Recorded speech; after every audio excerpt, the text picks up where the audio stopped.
Oh, ka subscriber te in vai chunga lom thu ku suya voina hian thil thar dang le kan lo sui le lockdown ni ka thian pa moi hi zero khonia hi afan stein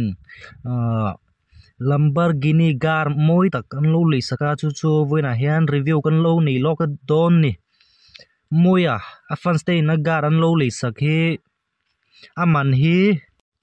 cheng vai bel thasom ni chuang man ania hi afan sten an lo le sak meya aro pui ka ti hle a chuan moi hi fan stepo alo nga khop meya hetia kar moi tak Lamborghini an lo le sak hi ka ngei tua moi hi zai thiam ti turin o hi anal lo em meya chuan talent ro pui tak ani ti turin talent so ate achok box si lowa so hi a he em ringota ani meya engpo chu ni se fan stay na until ti hi aro pui ka ti em a tuna hian moya ga review kan lo ni lockdown a chuan khong in like le subscribe kham lo ti sakla lo thlir zel rule hei tuna review kan lo nei do ne na hian ka thian fel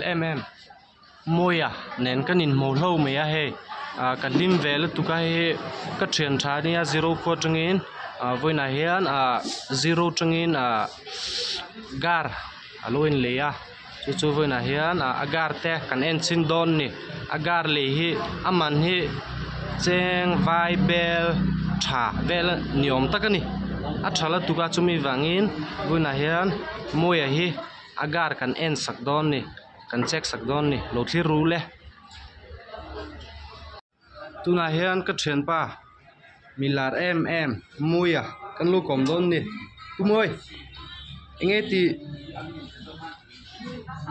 e hodon em khoa ikar hi ma lu control chin te a tha influence chin ke lu ti chin te akal thinge thiluk lo en chin nun khutir sin ke lu control chin te ta han klo en chin lak sak lo lu control chin te amuno me ha chào với lo ka chuang ve chak lo ka mu chak ve chào về với khát chế lúc làm tiếp đến chuan chẳng có lịch sử hàng xe đùa em thính phui bóc lịch sử hàng xe cả lý đó em lúc con trâu tỏ các cái hạc tỏ trên nha rồi lúc té khá lúc con trâu mi rõ tại hiện lúc làm tiếp xin tẹt lối anh xin là luang con trâu pa la là luang ôi con nào thế ôi con về anh ra tin này với cả chú lung lý mà câu tiếng ngõ phải làm cái tiếng nghe bây giờ cần cái là ngõ cái màn petrol cái thun ngõ còn với cả chú mình phun thì egar hiền anh đi lẹ kalau mi don mang cháo